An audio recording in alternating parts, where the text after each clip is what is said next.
ആരോഗ്യ മേഖലയിൽ യഥാർത്ഥത്തിൽ കേരളം കൈവരിച്ച നേട്ടം നമ്മുടെ പൊതു ആരോഗ്യ സംവിധാനത്തിൻ്റെ ഏറ്റവും മികവാർന്ന കാര്യമാണ്.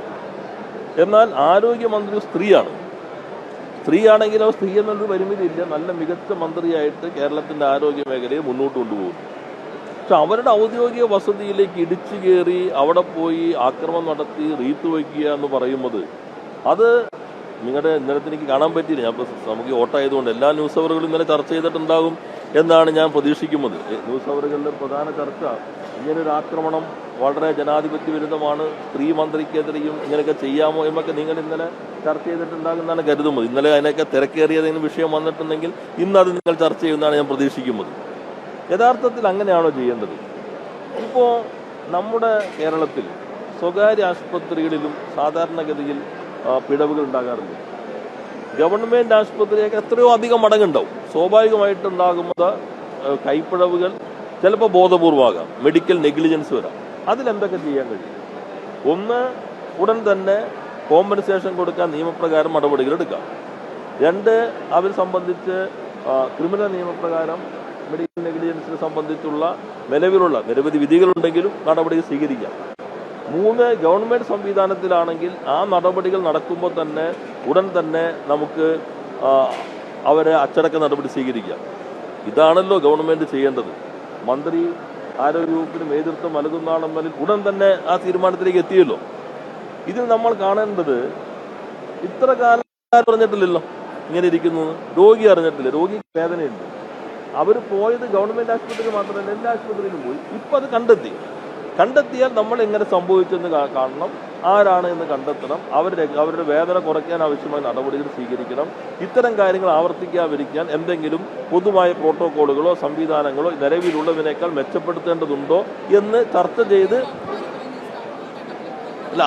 ഞാൻ പറഞ്ഞ എല്ലാ ആയിരിക്കാം, ഞാൻ പറഞ്ഞത് അതിലേക്ക് നമുക്ക് പരിശോധിക്കാമല്ലോ.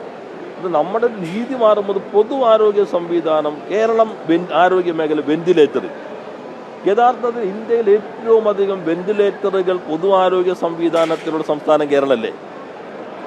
അതായാലും ഉദ്ദേശിക്കുന്നത് ആരോഗ്യ മേഖലയിൽ ഏറ്റവും അധികം വെന്റിലേറ്ററുകൾ എന്ന് പറഞ്ഞാൽ കറക്റ്റ്. ഈ കേരളത്തിൽ എത്ര പ്രതിസന്ധി ഘട്ടത്തിലും വെന്റിലേറ്റർ സംവിധാനം ഇല്ലാത്ത പ്രതിസന്ധിയെ നമ്മൾ നേരിട്ടിട്ടുണ്ടോ? നേരത്തെ ആരെങ്കിലും ഒരു ആൻജിയോഗ്രാം, ഞാൻ ഈ എറണാകുളം ജനറൽ ഹോസ്പിറ്റലിൻ്റെ എത്രയോ കാലം ഒപ്പം നിൽക്കുന്ന ആളാണ്. തുടക്കം മുതൽ ഗവൺമെൻറ്റിൻ്റെ ഒരു ഫണ്ടും ഇല്ലാതെയല്ലേ MP ഫണ്ടും എല്ലാം കേന്ദ്രീകരിച്ചിട്ട് ഞങ്ങൾ ആദ്യം ചെയ്തത്. ഇപ്പോൾ നോക്കും, കിഫ്ബി ഫണ്ടാണ്, എല്ലാ രീതിയിലും മുന്നേറി.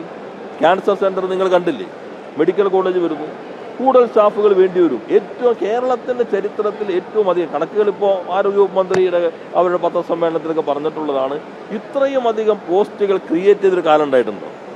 ഒരു കാര്യം ചോദിച്ചത് ശരിയാണ്, പണ്ട് UDFൻ്റെ ഭരണകാലത്ത് ആരും ഈ ഇത്തരം കാര്യങ്ങൾക്കൊന്നും അങ്ങോട്ട് പോകേണ്ട ആവശ്യമില്ലായിരുന്നു. ഈ സൗകര്യങ്ങളൊന്നുമില്ല.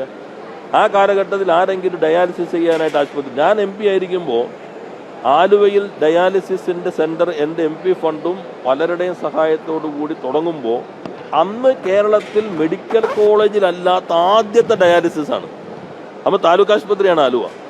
ജില്ലാശുപത്രിയിലില്ല, ജനറൽ ആശുപത്രിയിലില്ല, ഫസ്റ്റ് യൂണിറ്റ് താലൂക്ക് ആശുപത്രിയിലാണ്. അന്ന് ശ്രീമതി ടീച്ചർ ആരോഗ്യമന്ത്രി പ്രത്യേക ഉത്തരവ് നൽകിയിട്ടാണ് അനുമതി കിട്ടിയത്. ഇപ്പോൾ നോക്കുക, എല്ലാ താലൂക്ക് ആശുപത്രിയും ഡയാലിസിസ് ആയില്ലേ? പണ്ട് ഡയാലിസിസിന് വേണ്ടി ആരെങ്കിലും ഗവൺമെൻറ്റിൽ പോവോ? ആരെങ്കിലും MRI എടുക്കാൻ ഗവൺമെൻറ്? ഞാൻ എറണാകുളം ജനറൽ ആശുപത്രിയിൽ MRI സ്കാനിങ് എൻ്റെ MP ഫണ്ടും മറ്റ് MP-മാരുടെ ഫണ്ടും സ്വരൂപിച്ചിട്ടാണ് അന്ന് സ്ഥാപിച്ചത്. ഇന്ന് എല്ലാ ആശുപത്രികളും MRI ഫണ്ട് ഗവൺമെൻറ് സ്ഥാപിക്കില്ല. MRI സ്കാനിങ് മെഷീനുകൾ, അൾട്രാസൗണ്ട്, ഏറ്റവും ആധുനിക സൗകര്യങ്ങൾ. ഇപ്പോൾ നിങ്ങൾ ക്യാൻസർ സെൻറ്ററിൽ നോക്കൂ, AI അടിസ്ഥാനപ്പെടുത്തിയിട്ടുള്ള സ്കാനിങ് സംവിധാനങ്ങളല്ലേ വന്നിട്ടുള്ളത്. പോസ്റ്റുകൾ ക്രിയേറ്റ് ചെയ്തു, ഇനിയും വേണോ? അത് സർക്കാർ പരിശോധിച്ചുകൊണ്ട് വർദ്ധിപ്പിക്കും. എന്നാൽ കേരളത്തിൽ ഇപ്പോൾ വന്നൊരു പ്രവണത, അപ്പം ഞങ്ങളിത് കാണുമ്പോഴുണ്ടല്ലോ, വെർച്വൽ ഫണ്ടിൽ ഏറ്റവും കൂടുതൽ വരുന്നത് ആശുപത്രികളിലേക്കാണ്. അതിൻ്റെ ഭാഗമായിട്ട് ഈ പൊതുമേഖല ദുർബലപ്പെട്ടാലേ അത്തരം സ്ഥാപനങ്ങൾക്ക് മുടക്കിയ പണം കിട്ടുള്ളൂ. അപ്പം അതിനോട് ആസൂത്രിതമായ പദ്ധതി നിങ്ങൾ ആരെങ്കിലും ഭാഗമാകണമെന്നില്ല, ബോധപൂർവമുണ്ടോ, രാഷ്ട്രീയ മാനം കൂടി നോക്കുകയും ഈ സാമ്പത്തിക താല്പര്യം കൂടി ഇഴചേരുന്നുണ്ടോ എന്ന് ഗൗരവമായി തന്നെ നമ്മൾ പരിശോധിക്കേണ്ടതുണ്ട്. ഇവിടെ ഗവൺമെൻറ് ശരിയായ രൂപത്തിൽ നടപടി സ്വീകരിച്ചു. കേരളത്തിൽ ഇടതുപക്ഷ ജനാധിപത്യ മുന്നണി ഭരിക്കുന്ന സന്ദർഭത്തിൽ ഇപ്പോൾ കഴിഞ്ഞ ഗവൺമെൻറ് ആണെങ്കിലും അതിൽ ശ്രീമതി ടീച്ചറുടെ സമയത്താണെങ്കിലും ഇപ്പോഴത്തെ ഗവൺമെൻറ്റിൽ ശ്രീമതി വീണ ജോർജും ഏറ്റവും മികച്ച രീതിയിൽ ആ വകുപ്പ് മുന്നോട്ട് കൊണ്ടുപോകുന്നു.